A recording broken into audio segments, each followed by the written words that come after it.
pleasure for me as a longtime fan to be sitting here with Aaron Gray. Here with Larry Hama. We're talking with Kevin J. Anderson, best-selling author. Mr. Neil Adams. I am here with David Fritz. Axel Alonso, editor. Shadow Stevens. And Devil's Comic-Con with John Delancey. With Tom King. Kevin Conroy. Free comic book day. Denise Crosby. PopCon Pop Expo. You're on location at Star Wars We're Celebration. Sci-Fi Expo talking for our second time with Gil Gerard. Wichita, Kansas at Time Eddy. Producer David Gerald. I've got Eric Flint. Are here at Smallville Comic-Con. Wizard World St. Louis. VillageCon in Bentonville, Arkansas. Michael Lombardi. We were talking with Alan Dean. Quincy Allen. Suzanne Landon. Of Starlog Magazine, Mr. Kerry Oakwith. Chris Sami. Len Lee Schwartz. Mano Inkarami. Jason Aaron. This is Sci-Fi for Me, your portal to the science fiction multiverse.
The Immortal Mask, a 1970s superhero crime noir adventure that follows a retired soldier who is given a Covenant interview with a death row inmate. What he learns from the interview thrusts him into Atlanta's shadowy underworld. He'll have to utilize his military training to survive from being hunted for the information that could topple the most powerful ruling class in the city. This is not a pre-order or a crowdfunding campaign. Get your books now at Ninaltowski.com.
Unhappy, uneasy, dissatisfied, there is a great disturbance, causing affliction, to this frail and broken mind.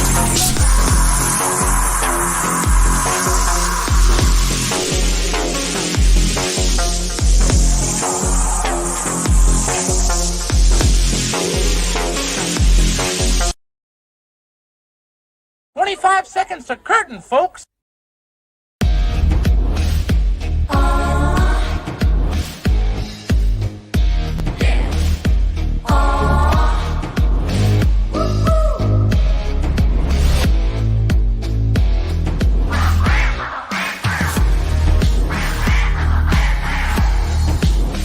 Your favorite podcast is Critical Blast.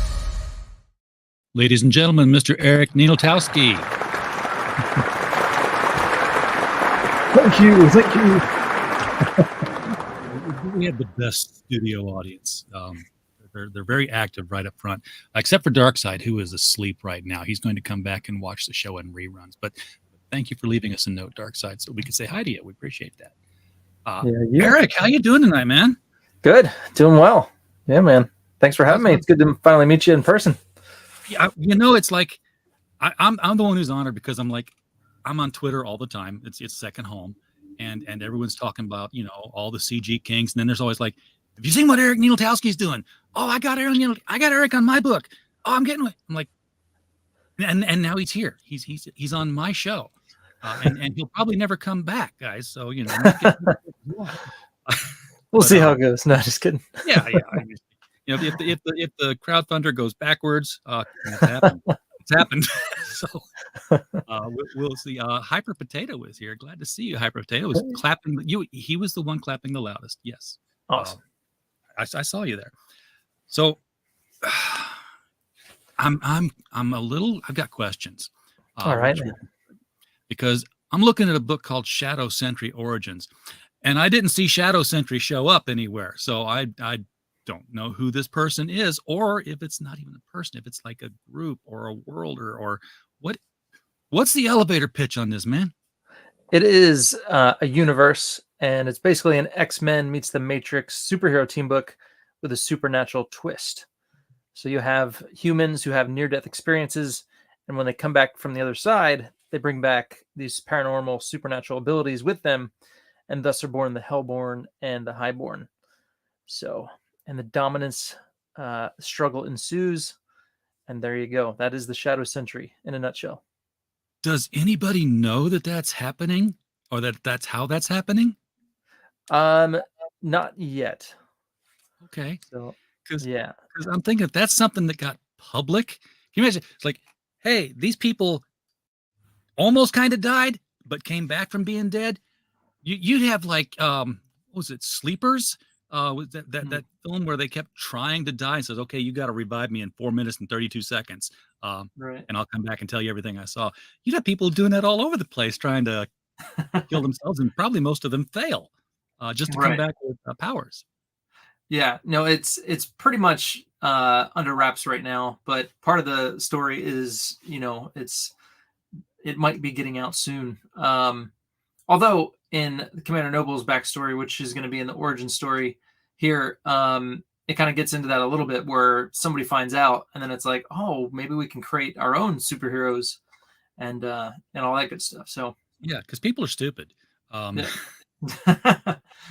can be, for sure.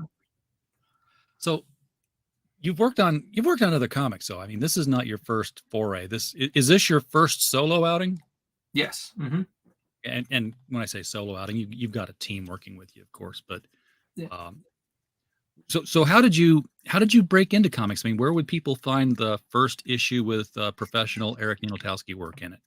You'd have to go way back to about 2008, and I did a little graphic novel called Hand of the Morning Star. Actually, I have it right over here. It was a kind of a Manga America series, so like a small graphic novel, Hand of the Morning Star, and this was an 8-volume series, and it's 150 pages each volume. Oh wow! And so right after I moved to California from New Jersey, and I got married here, I found this little publishing company called Lamppost Publications, and they were literally, like blocks away from where we were living in La Mesa, California.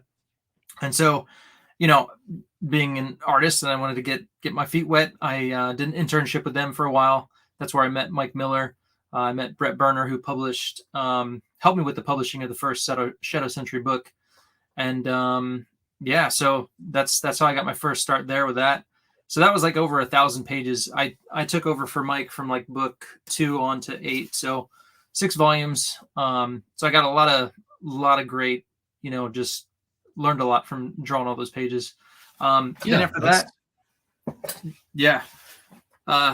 after that I started doing conventions, and then I met Seek Donnelly, who is actually working on a book right now with Mark Polton. But I met him a while back at the LA Comic-Con. He got me to do a book called Monomyth with him. So it was like a 3-issue series.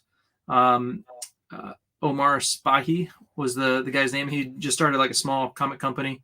So he had those done. And then after that, I did Samson, then a few other little things, mainly indie books, for small creators, stuff like that. So when you say Samson, are you talking about the character that Dynamite has? Well, they don't have, but it's public domain character.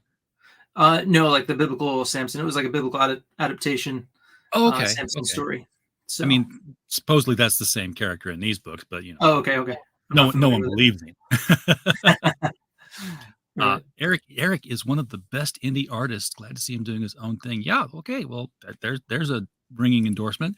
Pops, how you doing, man?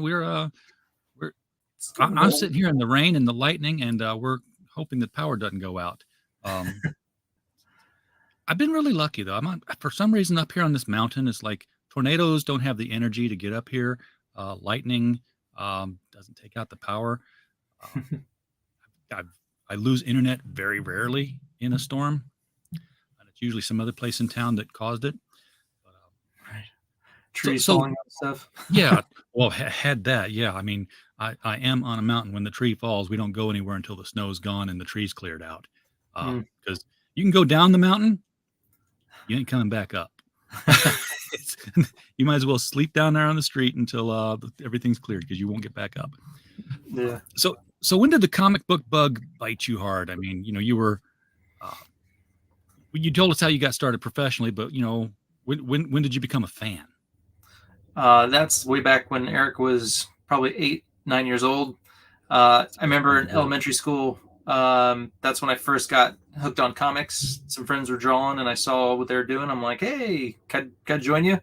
And made my first set of friends, and we just, we loved comics. So I got into like X-Men. That was like my first love, X-Men, all the X books. And then when I started really getting into comics is when Image started. So that whole boom, and I fell in love with Jim Lee's work, Mark Silvestri, all those guys. And so, I was just hooked. And started reading all those books, buying all those books. I have no idea where I got all the money, but hey, they were cheap back then. They were $1.50. Well, they were like 35 cents when I started, not Image. But I feel so old because I talk to a lot of people and I ask the same question. And so frequently it's like, yeah, the Image boom really turned me into a fan. I was like all over Spawn and stuff. I was like, as much as I did not like Image as a young man, fully mature at the time, I have to give it to them that they really did inspire an entire new generation of artists to come along and continue this wonderful medium that we've all fallen in love with. Yeah. So thank you, Image. Thank you, Todd. Thank you, Jim. All those guys for giving us Eric and all the other guys that came after. Sure. Pop, you want to pop in here? You click the button anytime. You don't have to lurk in the back room there. He may just be running his producer credit there. No, hey. I was just gonna, like, in case you fall out, if the storm knocks you out, I'll pick the show up. I got you. I got backup. Do your show. Thank you. Thank you, man. I appreciate that. So yeah, we that's the benefit of networking, right? You've always got somebody that's got your back. That's right. So when did the idea for Shadow Sentry hit you here? Because this is, you're finally telling your story. You're not writing other people's stuff. Yeah. Man. Well, so creating, all right. So going back to Image, after, reading all their books, the creator bug really got me. So then I started creating my own characters and started, just kind of like letting the ideas fly. So even in high school, I was creating, some of these characters that are in Shadow Sentry. Might have been from a different universe altogether, because like I was creating fantasy stories and all kinds of different stuff. So basically, I would take characters from these other universes that I created, just bring all the best ones together, and then put them under the Shadow Sentry banner. So, but Shadow Sentry was born, maybe I remember pitching it to Omar Spahi when I was working with them. Their comic company was called Awesome, OSSM Comics. So I pitched it to them after I finished Monomyth, and he was like, he said he didn't love it, but at the same time, I think he was getting out of the whole comics thing and like pursuing a different thing. So that didn't work, but I pitched him the story. I had all the characters together, the first story arc, pretty much, wrapped up and how I wanted it. And so, yeah. And then, fast forward to Comicsgate, I just heard about what was going on, and obviously being disenfranchised with Marvel and DC, it was like, wow, like here's some fans that like what I like, that are, sick of the crap. And I was like, this is my audience. These are the people I want to reach with my story. And so then I launched about 2020. So, well, Comicsgate has not gone away since it first made its appearance in 2016, 17, somewhere around that time.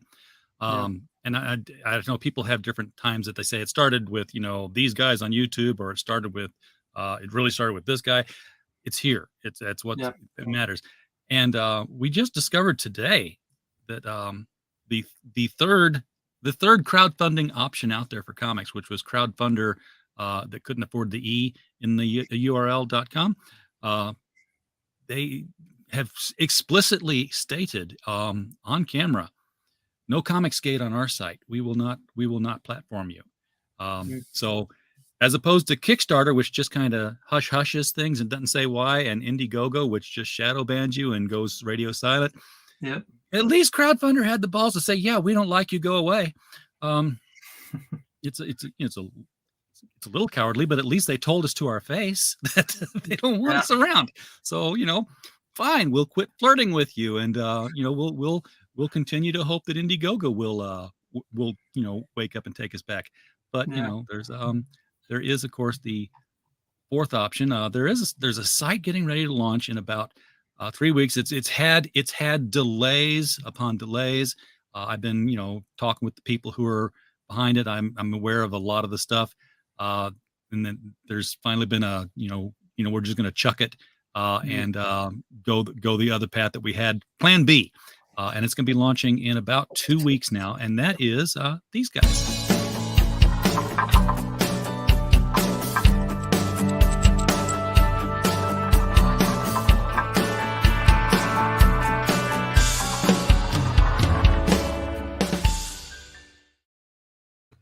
And that is Luke Stone's outfit that he's working with other people, but it's in response to the Indiegogo shadow banning.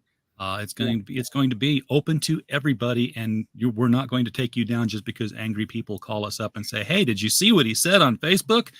Right. Like, we don't care. Did he break any laws? Is he breaking the law here? Okay, he's selling a comic book. We're going to do it. Cool. Yeah, I'm excited about that. Yeah. Can't wait. Roland, man, in the house from Silverline. Roland, how you doing tonight, man? You didn't tell me you were coming. I put on my Make Mine Silverline bracelet, but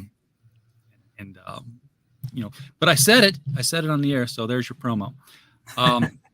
Let's take a look at the Indiegogo that you do have here. Shadow Sentry Origins #1. I like the character designs. Now, it was pointed out to me. This is a Barton Brothers cover, right? Yeah. That's is it Clayton one Barton. or both? Just Clayton. Just Clayton. Okay. Because I've seen so much of Corey Barton's work because I've got like 100 copies of Kozor still here that we did the shipping for. But seeing Clayton's work is nice too. Glad to get some of that in my eyeballs here. And he's doing the interior layouts. What does that mean?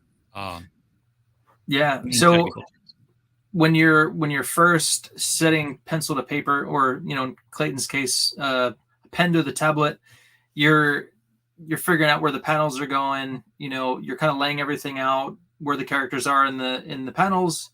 Kind of all the skeleton work is done in the layouts, and then also you get to the breakdowns. Then you're kind of like adding, you know, the bubbles on top of the skeleton, and you're adding more of the detail. So he's adding all the eyeballs. He's adding all the, you know, the fingers and the swords and all that stuff. So he's really laying the groundwork for the pages before I come in and even start inking. Okay, and, so that's like pencils then. Yes. So not tight pencils, but like loose pencils. Loose pencils, and then you tighten it. Okay, so it's because I grew up, you know, with the hey, this guy penciled it and this guy inked it. If you didn't indeed do both, Right. But this is more like, you know, hey, we got this slide bar of art, and one side is pencil, one side is ink, and maybe a little less of the penciling or a little more of the inking, just in that center space there or something like that. yeah. The center space would be, hey, we have a penciler, we have an inker, and then maybe 10% penciling is more, hey, we have breakdowns, and then we have finished art. Yeah. And his breakdowns are pretty tight too. So I'm able to, and that's why I kind of got him on board, because I wanted to speed up the process. The other 2 books took me about a year, a little over a year to do myself. So I'm like, I want to get these books done quicker. So after seeing Clayton's work on the cover and he just nailed it, I'm like, hey man, are you available for like maybe some layouts, some breakdown? And he was like, yeah. So he was on board, and I was like, yes. Because he's amazing. He's got a great style, and I think that works perfectly for this story, the Hopscotch story. This book will have 2 stories, so I'm doing the Commander Noble story, and he's doing the Hopscotch story with Mark Polton, who's doing the script. And yeah, so super excited about that. And as you can see, as we'll get to the pages, you can see that it's a really nice product. But also, if you guys want to see more of the breakdowns, like the full breakdowns, there's a link down below. Because I'm selling an Ashcan on this campaign, a little, 5.5 by 8.5 book where you can get all his breakdowns and layouts, just his stuff. So nice. I thought that would be rad. Nice. Yeah. Speaking of links down below, there's one right down below this video that will take you to the Indiegogo, folks. You should click on it at any time. You won't leave the YouTube video. It'll open in a brand new window, so you can still listen to everything Eric's got to say here. Mike Walters has stopped by, dropped in to like, share, and say hi. Appreciate that, Mike. Thank you. J.R. Exner is here. Hail Xenu, fellow T-Gakians. Xenu is Lord and Master for many, many people. Now, so who are these characters? Now, I mean, let's just ask who is Hopscotch, because she scrolled up on the screen first here. And where does she keep her organs? No, that's not the question. She doesn't have any. No, I'm just kidding. She cut them out. Right. So she's the teleporting Hellborn. She's in the first 2 books from the series, and she's just a favorite of mine. So we're going back to her origin. She's from Japan. Her dad is a Yakuza crime lord. He's Japanese. Her mom is American. So that's where she kind of gets her playfulness from. Her dad's like all business and serious, and her mom's more of the, lighthearted fun girl. But yeah, so her dad is in the Yakuza, crime stuff. He makes some bad decisions, and so she's got to set some things right. So her story is kind of like a revenge story, and lots of bloodshed. Ninjas, cyborg ninja named Akira, the Iron Demon you'll get to see in there. So lots of fun stuff. I'm loving these names, and now that you've told me that she's a teleporting ninja and young girl, Hopscotch is the perfect name for this character. It's almost so good you can't believe somebody hasn't used it already. I know, right? Yeah, and especially after 100 years of comics, they're all used. You think? Yeah. So it totally plays into her like schoolgirl look and just her whole persona. So Hopscotch is perfect. I'm big on names, so like when I don't know if the name might have come first, but it just kind of flowed from that, and her design did not take long at all. So I was like, Hopscotch, I want her to look like a schoolgirl, and then just the whole Japanese thing fell in there, and it's perfect. Yeah. Now she didn't have to have any of the training because she comes, straight back to life with it. Now that's the teleporting. What about the ninja art stuff? I mean, was she schooled in that, or did that just kind of come naturally as well? I would say she's a bit of a prodigy. So she's got 3 older brothers that you'll see in the story, and of course, having older brothers, mess with you your entire life, it's gonna get you pretty hardened and tough. And so, but she's naturally a gifted athlete and all that, and her father being in the Yakuza, he's trained her as well with her brothers. So she knows her stuff. So that's already in there before she gets her powers. So she's a good we player. see her teleporting to this roof here, coming out of the green that could only come from hell, that particular green color. Yeah. And then appearing right in front of him. So it's a good look. I like this. Cool. Yeah. It's kind of got I don't want to say Bruce Timm, but it's kind of got that angular animated style to it, even though it's more definitely in the school of realism. Mm. Yeah, that's all Clayton. He's got some great, I like how some things could be simple, but then also, detailed, and it's a good mix, I think. Like her face there, it's not super duper detailed, and on some of the faces, I didn't want to like render the heck out of them and do a lot of shading and stuff. I might later with the guys and all that, but I love that face that he did for Hopscotch there.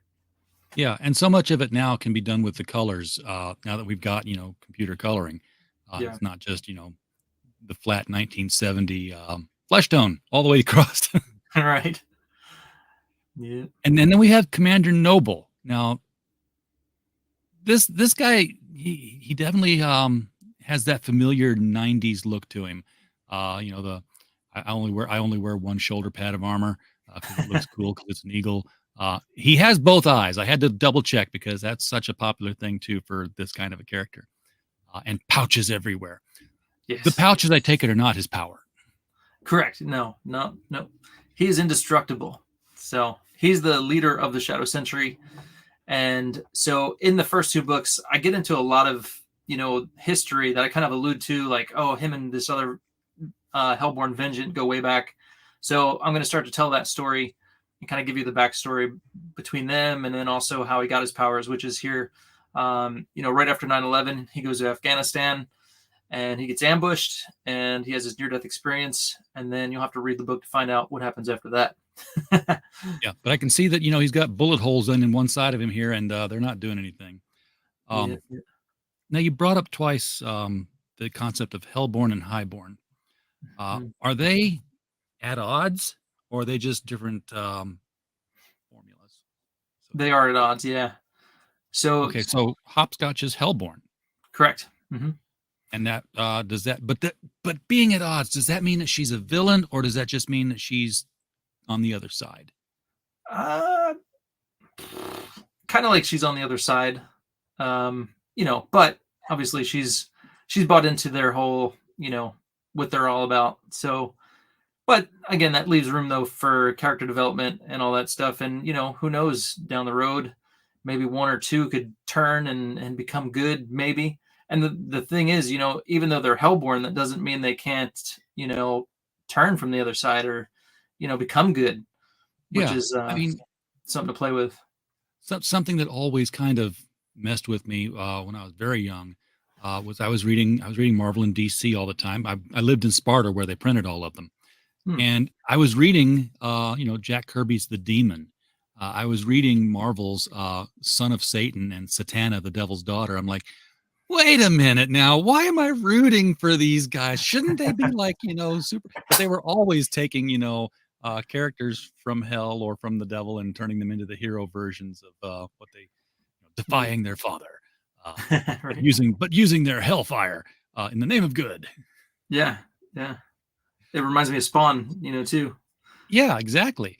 George Peter Gadd says, this looks good. If I hadn't bought a Tesla yesterday, I would be a customer today. Well, you can sell the Tesla again tomorrow. It will only appreciate in value, I'm sure. And make a little extra money. So here is I'm assuming this is Commander Noble being tested. Maybe Correct. maybe he hadn't had his powers yet. I don't know yet, but somebody's going to see if he can stay standing after that shot. And will he or won't he? You have to buy the book to find out. And real quick, so a lot of you're gonna get into in the Commander Noble story is gonna lead. So the Origins book will be 2 books total. So you'll get half of the story in book 1, half of the story in book 2.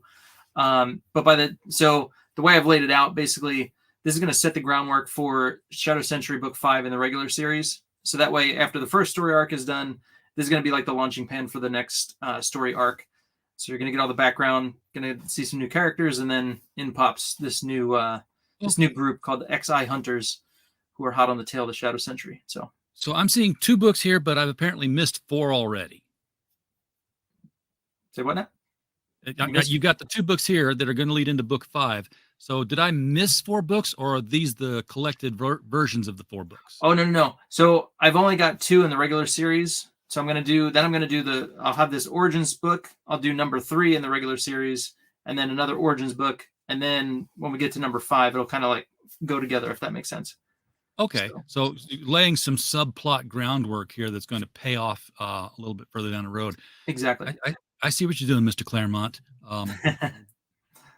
So yeah, but only 2 books done so far, book 1 and book 2. I just fulfilled book 2 in December. And so I have all those on hand, but I'm almost out of book 1. So the book 1 is going to be a second printing. And I got the new cover there for the new backers and whoever wants one that got it, didn't get it before. So. Yeah. Well, that explains why I'm seeing so many different characters on these covers here for just the 2 characters that we've talked about yes. as being the protagonists. And exactly. And that's why I wanted to do kind of like some contained, short stories, because I took on a lot. I bit off a lot, which got me thinking like, man, why did I do this with all these characters right up front? But, that was like the best story I thought that I could tell. So now we're going back to the origins of some of these characters, can slow things down a bit and kind of give you some of the backstory and all that good stuff. So, yeah. So this is one of the books that you can get on this campaign, which is of the previous one, the issue number 2, variant D, the Bloodbane cover. He's got to be Hellborn. He doesn't look Highborn. You can just tell. Yes. So. And then this is the cover for the Origins book, right? Yeah, that's the regular cover. So there's only 2 covers. There's my cover and then Clayton's cover. So that's the regular cover, and then mine is the variant A. Yeah, and then this is the holographic version of the of Clayton's cover. Yep. And you're going to limit it to 100. So. Yes, sir. Only 100. We'll find out how many of those are gone, because this is you want to jump on this, folks. This is Indiegogo. They'll take your money right now. You don't have to. It's not like Kickstarter where you wait till the last day. At least I do. And this is that black and white edition you were telling me about. Wow, this is standard size, perfect bound, 48 pages. That looks just gorgeous. Yeah. I'm loving black and white stuff so much lately, especially when it's so detailed. Yep. Yeah, so one of the stretch goals is to add the blood to that cover, because my colorist added a whole lot of blood. And so if we get to 50K, I'm going to add all the blood to that cover and really make it pop. Yes, a real nice red pop on it. 50K, bit of a ways to go, but a long time to get there. There's 53 days left. Well, this is a 60-day campaign? Yeah. Mm-hmm. Okay, well, then you're at 10 and almost 10 in a week. Yeah, we can hit that 50K. Got at least 5 more weeks to go, if not longer. Got to strive for something, right? Yeah, 95 backers. Got to hit that 100 backer marker real soon, folks. In fact, what have we hit while we've been here? This is where I embarrass myself. I reload the page. I'm like, 88.59. We're still at 88.59, but there's still time y'all can make this happen for me here. You said there were still a few first print number 1s left? Correct, yeah. And they're available on this campaign? Those are available on my website, ericninaltowskiart.com. So if people get the catch-up perks on here, you're going to get the new second printing cover.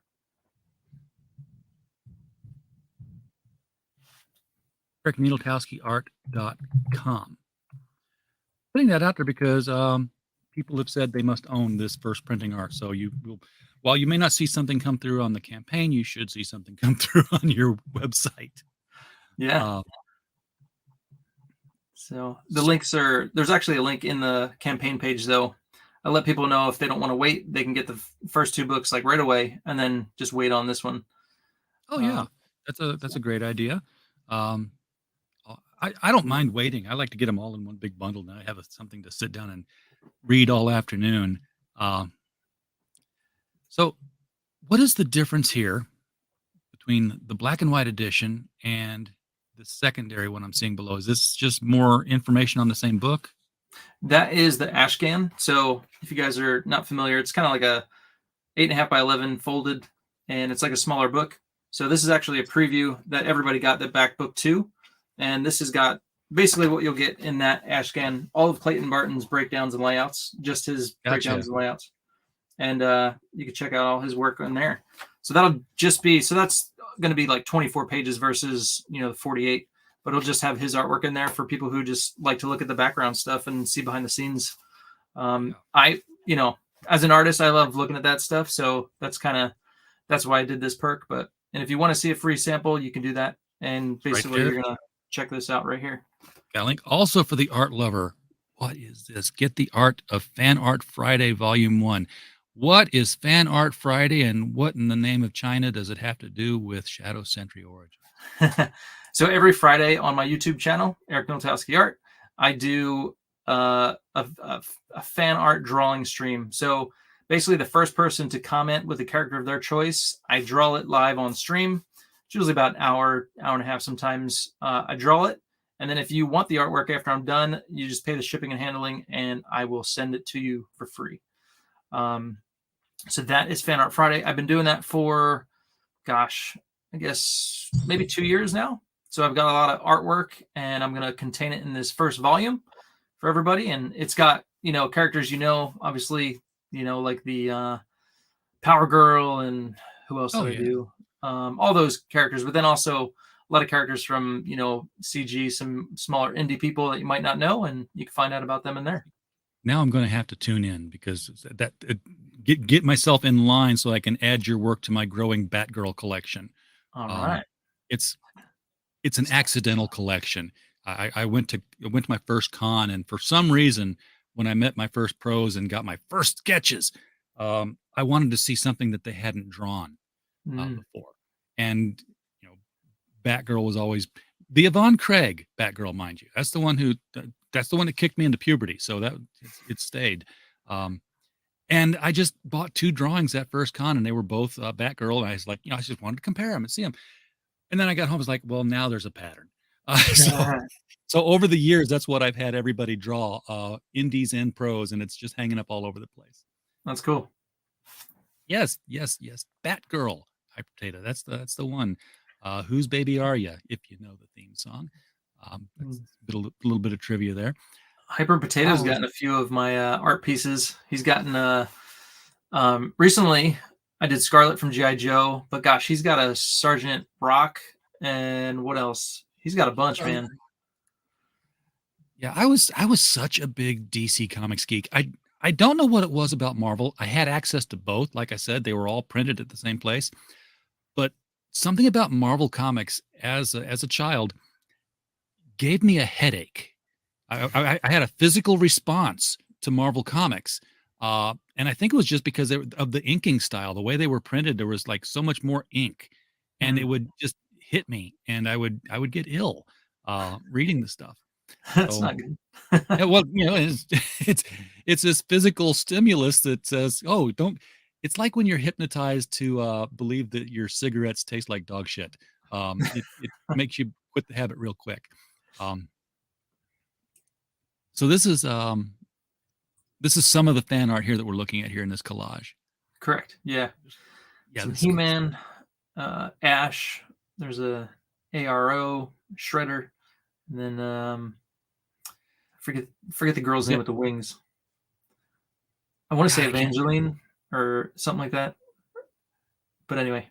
Is that AR-15 orangutan? Yes, sir. All right.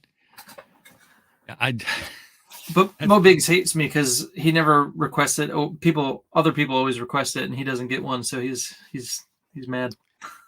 Well, you know, I've got a cup here that you can collect Mo Biggs tears in and drink them. It literally says Mo Biggs tears on the side of the cup. Last but not least, leftist tears mug. Metal prints. If you are a fan of original art, well, let's see here. First of all, metal prints here. That's you're going to get an 11 by 17 metal print of the regular cover for a limited time. The regular cover is that up here? Yeah. The Clayton Barton cover. Okay. So that's gonna look good. Well, they both look good on metal. The fire would look like it would reflect real well. So a lot of them are going to be the smaller comic size, but for a limited time, I do have the 11 by 17 on the campaign. But here's book 2 cover in metal. So they're really nice. It's in plastic, but yeah, it's high quality metal print.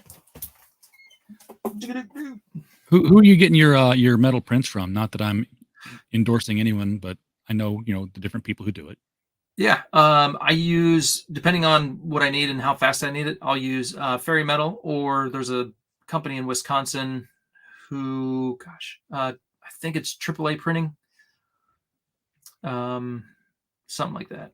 Oh no, A+ printing and graphics. There you go. Yeah, that ink sublimation process is fascinating. We did award medallions for best of the year awards last couple of years, and I went from I used to have engraved etched glasses. We would just engrave stuff on it and send the glasses off to the winners. And I told the guys, like, I really don't like the glasses anymore. Is there something better we can do? And they're like, oh, let us show you what we can do with metal. And they showed me the medallions. I'm like, yeah, the medallions are cool. So you're just going to engrave that on there? They're like, no. What's your logo look like? Just a circle. It's like, perfect. Come back here. And they kick out this metal disc that looks like plastic almost because it's so brightly colored. It's not like, dull or you got to tilt it to see the stuff in the metal. Yeah.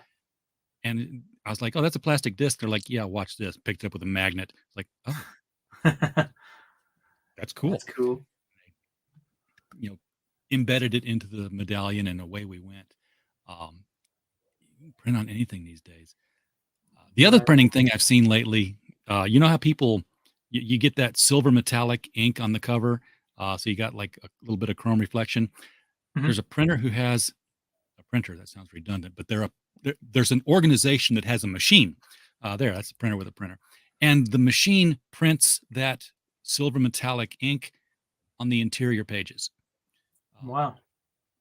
So you can get that reflective quality inside the story if you need that kind of a thing. Wow. This was the page I was trying to get down to here. This gorgeous woman riding a tiger. There's a guy back here in shorts, but did you really notice him? No, you didn't. Right. This is Graveyard Shift. Yep. Yeah, that's the Visions book that Malin did. And I got to do a double page spread. So got to draw that bad boy. So that's going up for sale this week. Yeah. Yep. And then, so every week I'm going to have a new piece of artwork for sale. So this one's still available, I believe. And yeah. And it's available as a tier down here. Yes. Not just like on the website. Okay. Damn, that's gorgeous. So here are the tiers over here real quick, folks. This is the early bird special. Being early bird, I guess it's going to either when they're gone, or you're getting ready to take it down because it's been 7 days. Yeah, so that'll be going away soon. That is the early bird special, and you actually get, so whoever gets the early bird special, I mail out your perks first. So not only do you get a bunch, you get it first.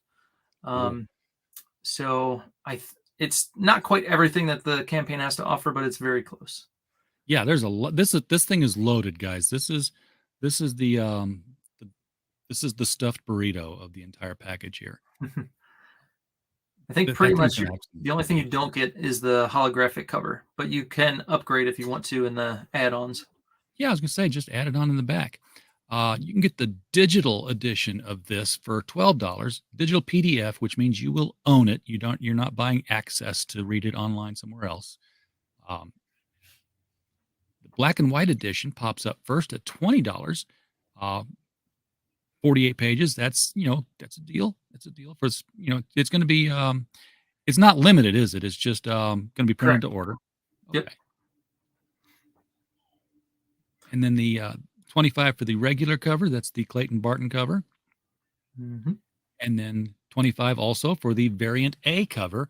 Now, is there there's not a variant B, is there? There is not. Nope. Okay. So now see, I would have said the first one was A and this one was B, and they're just both variants of each other. But well, it's like, but in order to have a variant, don't you need a regular? This is true. So now you can have, regular cover A, regular cover B. I don't know. It just throws me off when there's an A and not a B afterwards.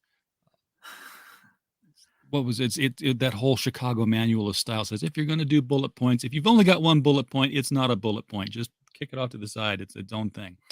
$25 for either book, folks. That's the thing to take away here. The Fan Art Friday book, if you want to add that on here, that's another $25 for that. That is still every 48-page book, $25. Sounds just about right.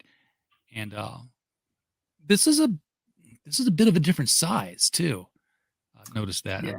So it'll be a little bit bigger than a standard comic book, but because some of the art books I've done are 8.5 by 11, but it's almost like too big. So I'm going to scale it back a little bit, and so let me see. It's a little bit wider, but a little bit shorter. Yeah. So like here's an art book I did in the past. It's 8.5 by 11. So this is going to be the size. So just a little bit different there. Yeah. Okay. And then comic book size is that size. So yeah, just a little wider, just a little shorter. Exactly. Yeah. So get your Golden Age bags out, folks, because that's the one you're going to need to put that one in. This is the Bloodbane variant from issue number 2. Correct. Yep. So that one is a limited. You can run out. Yeah, that one's only 175 copies I printed on that one. So that is a limited book cover. So you can get that if you like. And the holographic, expected that to be $50 with the others being $25. If you are a hologram collector, that's, grab it. Somebody's grabbed one. So. Yep. And there are like add-ons. So because of how Indiegogo works, like I know I have 100, but I also want to have some add-ons. And then also if you wanted to upgrade. So if you're getting like a bunch of stuff and you only want one cover and you want that to be the holographic, you just upgrade it to the holographic. Oh, that's cool. So I kind of had to parse them out. So there's 50 for the perk and then 25 for the add-on, 25 for the upgrade. So unfortunately you can't just create one item and say, okay, I have 100 of it. And then just kind of like let Indiegogo do the rest. It doesn't work that way. So no, you have to do it at the tier level. And then, Indiegogo's real nice about setting up almost everything, including the add-ons, especially when it's time to ship, because you don't have to. Have you ever done a Kickstarter, Eric? I've not. Okay, let me clue you in on Kickstarter's add-ons here, because with Kickstarter, they'll list all the add-ons as their own columns, and they'll say add-on number 1, this book, add-on number 2, this item, and then they'll go to item all the way across the row. And if and it's just a yes or no, so everything's like one copy. No, I take that back. It's not yes or no. That's Indiegogo. It's a quantity. It's a quantity count. So if you ordered 2 copies of your holographic book, and then you added on 3 copies of your holographic book, then what you're going to see is in the add-on holographic book column, you'll see a 3. And in the item holographic column, you'll see an 8. They carry it forward and add it in. And then they don't tell you that they did that. So there's a good chance that you say, okay, they got 3 add-ons and they ordered 8, and you send them 12. And they're like, thank you. Sending me books I didn't buy. Now, here's the thing. If you have add-ons that are not items, like you say, hey, you can get a bottle opener with the hopscotch printed on it, but only if you buy it as an add-on, then that number actually you want, because there's nothing over here that's going to match up to it. So it doesn't carry forward to anything. They didn't make an item column for it. It's tricky. And I pass it on because I have been bitten hard by it before. Good to know, because I do want to do a Kickstarter campaign for this book as well. If as long as your add-ons are always for things that are available otherwise in the campaign, you can just ignore that column. But if you got something special, then you better pay attention to it. The 11 by 17 metal print is $50. Yep. And those are typically $60. If you've ever been to a convention, I sell them for $60 at convention, so a little bit of a discount. They're not cheap to make, and they're not cheap to mail either. They're heavy. Correct. Shadow Sentry 1 and 2. This is the catch-up tier. If you want book 1 and book 2 of what's gone on before, $50. This will be the second printing. These are both. Are these both 48 pages as well? Yeah, actually, the first book is 54. 54 pages of story and art. The second book is, I think, right about 50 pages of story and art.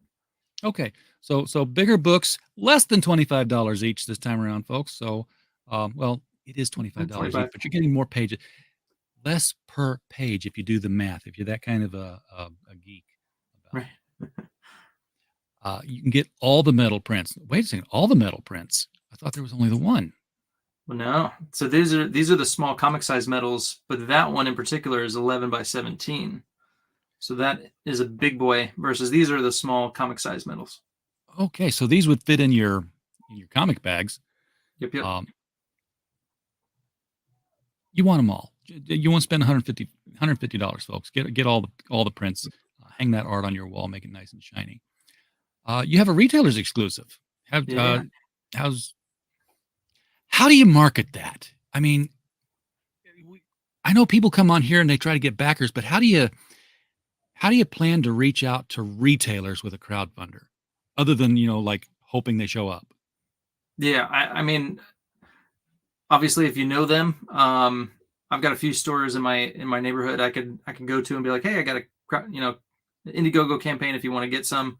But honestly, I'm gonna just let people know, and then if they want to let their LCS know, they could do that. Because I think the best way is word of mouth. So obviously I can't reach everybody, but if people like the book and they want to tell them, hey, you guys can get this, then I'll try that.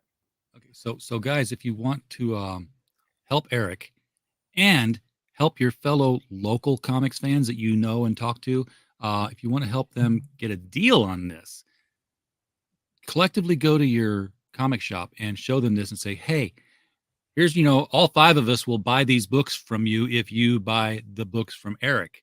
Then it's just like ordering from previews. Why hasn't anybody thought of that? Group collect, boys. Pull it together here. It's what I do. I bring ideas, Eric. I bring ideas to the table.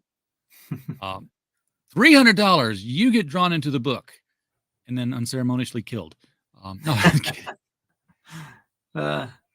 So Neff, right? Yeah, I do. Global Frequency. He got that for book 2, and he got in a brawl with the Shadow Sentry, and needless to say, he got his butt beat. So this would be in the Origins book, not in a future book. Yeah, correct. There it is. Yep. Okay. One's already been claimed. Next one could be you, folks. $300, you can take it. $500 for the 2-page spread. Okay, Hyper Potato, I understand why your wife might leave you. You have to consider, is it worth it? Speaking of which, I think, let's see, Thursday, tomorrow, I might decrease the price tomorrow, Hyper Potato. So if you want to come back and take a look, it might be a little cheaper. There you go. Tell her it's on sale. That's right. It's been discounted. And, you'd really like it for your St. Swithin's Day present. Just make something up. Give her a reason to want to buy it. It's on sale, sweetie. It's a great deal. You use the words that will appeal to her. If sales and discounts are things that get her ears to perk up, then go with that.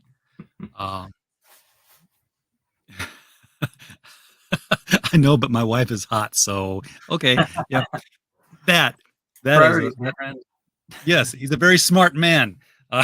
Indeed. He knows what to say and how to say it. Okay, I want to ask questions about the story, but I don't want to spoil anything. And the questions I would ask would be very spoilery questions, like, do the 2 origin stories interact in any way? No, not these two. No, because she's not in until issue 5. Right. She's in Japan. He's in Afghanistan. So no, they wouldn't. Not in this book. And not ever. No, I'm just kidding. Yeah, they would meet up a lot later than when the origin stories take place. Well, we just saw it jump to 89.29. You have 96 backers now, and that brings us to what we call our shake and bake moment, Eric. And it goes a little something like this. It's shake and bake, and I help. So whoever you are out there in the chat who helped, and it could have been anybody anywhere, but if it happened during the show, we claim the credit. Thank you, guys. Appreciate we're, that. We're very, very thankful to you. Yes. So cool. I like seeing things go up during the show. I would like to see it hit the 9,000 mark, but I know we're hitting the top of the hour here, so you'd have to do it fast, folks. Is there anything about this book that I have not asked that should be obvious, that you've been like, I'm getting ready to tell you this, but you haven't, steered the conversation in that direction? I don't think so. I think I hit everything. I'm really looking forward to this book because, again, I mentioned the regular series, there's just a whole lot of characters. So with these, I get to slow down, kind of really dive into their character and, a little more development there. But then also both of the stories are just going to be heavy, just heavy with the fun and blood. So that's exciting too. Blood is so much fun in comics. They took that away for so many years. Couldn't color it red, had to be black or something. Yeah. All right. And also I'd say this is the first 2 books were kind of more like all ages. This one's a little heavier on the violence. So give it a T for teen rating. Yeah. But I was going to say, I didn't see Hopscotch as being an all ages kind of character. Yeah. So she's pretty subdued in the regular series, but now she really gets to just shine. Very nice. Very nice. All right. Well, that brings us to the top of the hour here. Eric, thank you so much for, agreeing to come on the show and show this off to our readers. Thanks for having me. I like what I'm seeing. I heartily endorse this to our fans, and I wish you the best of luck with it. I'd love to see this one get to, what happened to the launch a comic and it just kind of goes into the 6 figures young lady kind of realm. Yeah. This could go there. It definitely can. I mean, you're at 1,785% of goal. This should be on the front page of Indiegogo if it's not. Maybe it is. I didn't check, but yeah. And also, we didn't get to it, but down the bottom of the campaign page, there's reviews of book 1 and 2. So I'd highly recommend you guys, if you're unsure, read what other people wrote about what they've read, and hopefully that'll convince you. Because I don't really like to toot my own horn, but I'm hearing really great stuff, high praise from people who've read the first 2 books, and people are saying it's like the best they've read from some of the other CG books. So that's what they said. I didn't say it, but they like it. Yeah, I stopped short on the scrolling. I didn't hit the trading cards. I didn't hit the 6 a.m. stickers, which you know why? It's because 6 a.m. stickers are almost invisible to me on campaigns now. It's like, okay, there's the 6 a.m. stickers. Of course there are 6 a.m. stickers. Right. This is the first time I've had them, so it's exciting. He's all over the place. I guess he's added them to the ever-growing collage, which probably takes up the wall of the garage now. Garage collage. This is the 6x9 mini prints that we saw in the tiers. There will be an Iron Demon die cut sticker. Metal bookmark. Yeah, this is all the good stuff. And there's the red blood you were talking about. Oh, this is yeah, okay. I was gonna say it looked more like you just threw blood at the comic, but it is the red spots of yeah, which would also be kind of cool. Especially if it was like real blood and you were just like taking a paintbrush and like throwing it at the cover. Right. That'd be pretty cool. That'd be pretty metal. Not sure you could ship them then to like biological material. Yeah. So yeah, here are the reviews, folks, from book 1, book 2. Check them out. Risks and challenges. Of course, nobody ever reads that. It's like your EULA agreement. You just open the package. And sure. one more quick reload of the page. Just in case. Nope. But 8929, you'll be at 9,000 probably before the night's out, man. So I hope so. So congratulations. Congratulations. It's a book. Glad to have it happen. Mr. Rainbow, happy to have you here right at the very end of the show. Thanks for popping in. Because of this show, I've now backed Shadow Sentry and ordered Monomyth back issues. There you go. Thank you, Hyper Potato. Thank you, man. Glad you tuned in for us all. Everybody in the chat, thank you so much for popping in here tonight. We don't have a show without you, so we're glad you're here. And as always, while you were here, well, we just hope you had a blast. Good night. It's purely sexual.